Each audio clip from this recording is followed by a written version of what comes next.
Hi everybody, and welcome to Q&A Wednesday, where I answer the questions that you have about your health and fitness goals. So, not gonna lie, it's been one heck of a week. I feel like I'm stuck somewhere between the Twilight Zone and Groundhog Day.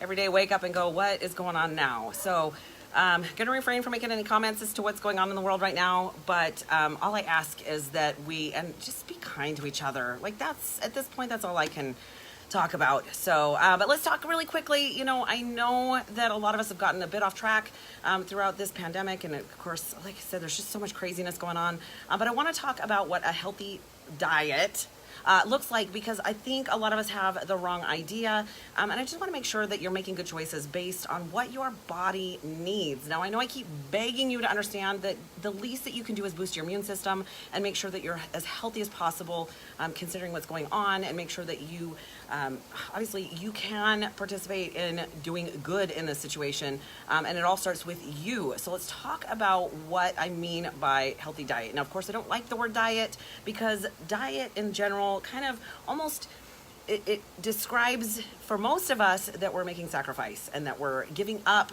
things, and that's not really what it's about. The problem is that what we think we should be eating and what is healthy and what really the lifestyle should be like doesn't always match up. And so I just want to give you a couple. First of all, I don't think that you should cut out everything that you love to eat, although I know that, of course, a lot of us are eating our feelings, and I understand. Hi, Amber. I understand it. Like, I totally get it. I'm not immune to the situation. I've had a few times where I've eaten my own feelings here. Usually consists of chocolate. Not a lot of alcohol. I don't like the way it feels. But, that's fine once in a while. But I understand that it almost, people are using it as an excuse to be like, well, I'm going to eat whatever I want because, quarantine snacks. And get real, people. I'm going to call you out on your BS, because that is not what this is about. While this is devastating kind of in a situation that we're in right now, that is just another obstacle. So it's a choice. Everything that you do is a choice. Health is a choice. The least you can do is control the things that you have control over, and that's really all we can do at this point.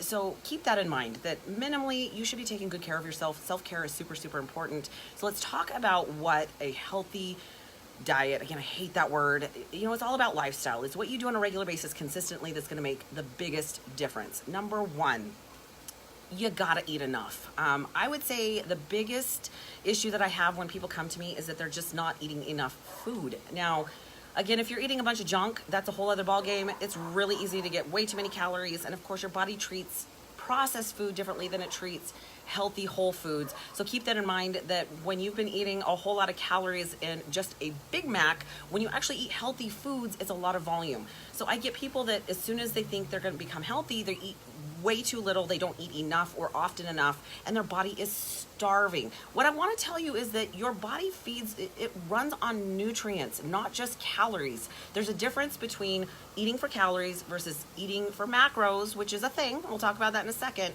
versus eating for quality. Your body runs on minerals, vitamins, nutrients. So if you're eating a bunch of junk that's empty calories, yeah, you might be functional, but do you feel good? That's, part of this is, I don't know about you, but I want to be optimal. I want to feel good, especially now that I'm 45. I want to feel like I have a lot to do. I don't want to slow down just because I'm 45 and it's like, I'm getting older. Who cares? Like, I have stuff to do. How many amazing people have done crazy amazing things in the second half of their lives, just because it takes the first half of our lives to figure out what we want to do.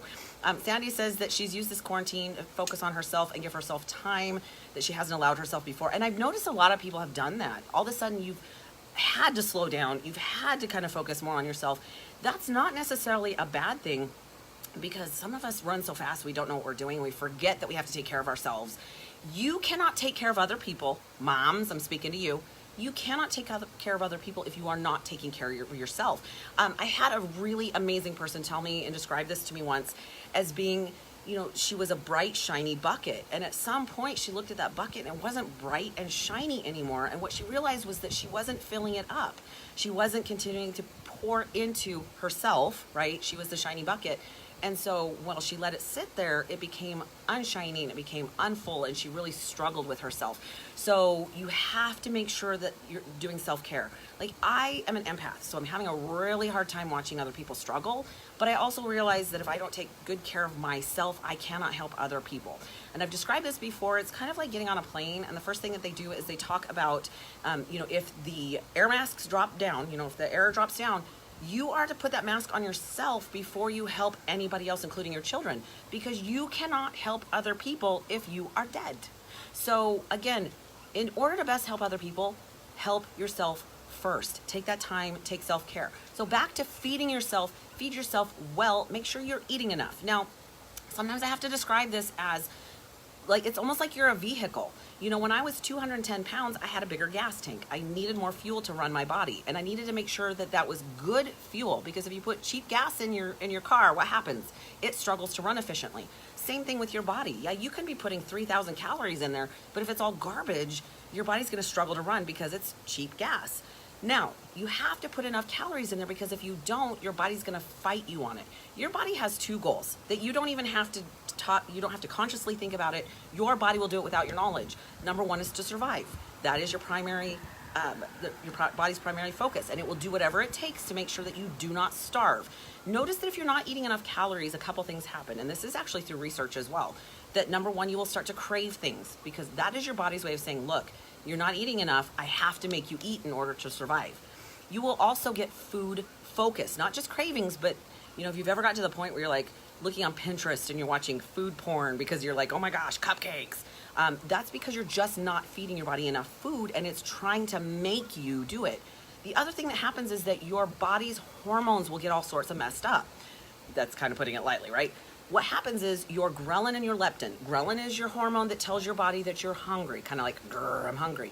Leptin is what tells your body that you're full, right? It's actually produced by your fat, believe it or not. But what happens is when you're not eating enough, those signals get mixed up, and all of a sudden you don't know when you're really hungry and when you're not hungry, because your mind's playing tricks on you. Because there's a big difference between hunger and hunger, like physical hunger and what I call phantom or emotional hunger. Those things you can't tell, right? Because again, your hormones are playing a role to try to make sure you eat. So again, your body wants you to survive. It also wants to avoid pain. And so that's what happens when things happen where you compensate, and that's getting into more exercise and functional training. But realize that you have to eat enough food. So at 210 pounds, and yes, I was 210 pounds, and I'm actually not even 5'3" anymore. But I was eating 2,400 calories a day and losing weight because my metabolism needed to be up here. When you eat 1,200 calories and you have 50 pounds or 100 pounds to lose, what happens when you lose 100 pounds? Where are you gonna go down? The smaller the car, the smaller the gas tank, right? So as I lost weight, now again, that's a topic for another day. I'm interested in losing weight. I'm interested in burning fat, if there's a difference. As I got smaller, I didn't need as much fuel. So again, you have to be able to walk yourself down. And more often than not, when I work with somebody brand new, I have to build their metabolism, because they've been either yo-yo dieting or subsisting on like 0 calories. And it takes them a good few weeks, even depending on how long they've not been eating enough, in order for their metabolism to build back up in order to burn enough. So again, if you ever watched the seasons of The Biggest Loser, which I loved The Biggest Loser way back when, it actually inspired me. Of course, now that I know more, don't love the show, don't love the premise, and I don't love what they did to the contestants. But they ruined a lot of metabolisms because they ate so little for their body size that, first of all, they were starving, right? Would you agree with me when I tell you that obese people are malnutritioned? Because that's true. They're malnutrition. They might be eating enough calories, they're not eating enough nutrients, and there is a difference. While I totally agree that we eat for reasons other than just fuel, right? We eat for social, we eat for, cultural. Those are great things, right? They can bring us together. But primarily you eat for fuel. You have to eat the right ingredients to make your body efficient. And there's a lot of issues and illnesses and situations where people don't realize that it's caused by malnutrition of the right ingredients. There's actually research to show that mental illness is actually primarily caused by a lack of certain nutrients. Now, again, there's some genetics there, but yeah, I mean, if you go back and actually read the research in that, it shows that there's a lack of nutrients in order, you want your body to function optimally. And when you're feeding it the wrong things, junk food, a lot of fast food, even regular restaurants, which we'll talk about in a few minutes, I'm very careful what I order, and I ask a lot of questions, because even if it's a healthier option, I don't know that what they're giving me is really what they say it is. Maybe they're using vegetable oil, which I don't want. Sorry, my internet's been interesting the last week or so. You also have to, now I lost my train of thought. Great, love it when our Wi-Fi causes issues. Just make sure that you're eating the right things and you're feeding your body the right nutrients. That's what your body has to run on. So let's talk about the difference between calories and macros. I've seen some interesting things, and a lot of people come to me and I'm like, okay, I need you to track your food for a little bit. And so I find it fascinating that people just look at the calories. They don't always look at what those calories are coming from. You have to understand that your body treats different nutrients different. Obviously, proteins are used to build and maintain muscle and tissue. Okay, it can also be used for energy, right? So keep that in mind. Your body can actually turn it to glucose if it needs to. But carbohydrates are primarily utilized for energy. Now, there's a big difference on the quality of those carbohydrates, which we'll talk about in a second. But if you're eating all of your energy in carbohydrates, why would your body tap into fat stores in order to burn for energy, right? You're already providing it, and your body prefers to use carbohydrates. So if you're already providing it through your nutrition, your body has no reason to burn fat. Just a thought to think about, right? You also need healthy fats in order, really, your cells are all made up of lipids. So again, your body needs that fat. And it's unfortunate that throughout like the early 90s, whatever, that they came up with this whole like fat causes fat, which is not necessarily true. Again, you need those healthy fats. So just keep in mind that, if you're eating a lot of, the worst combination is sugar and unhealthy fats together. So if you're eating a lot of like fried foods, or like Hostess is your thing, I don't know about you, but Hostess now tastes like really chemically to me. I'd rather make it myself, to be honest. If I have to work it off, it better be worth eating, right?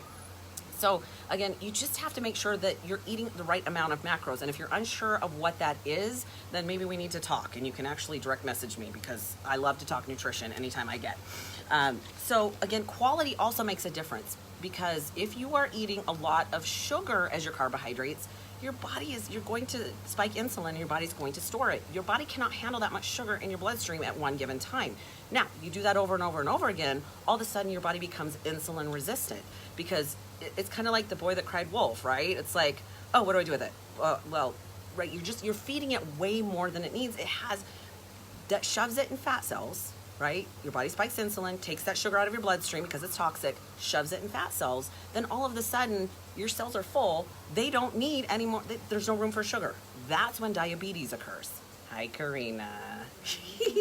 She's trying to be so quiet. So again, quality really matters. Cut back on the sugars, especially the added sugar. Now, if you're eating fruit, obviously fruit has some simple sugars in it, but it's a different ballgame, because that fruit also has vitamins, minerals, and fiber, which slows down the absorption rate of the sugars into your bloodstream.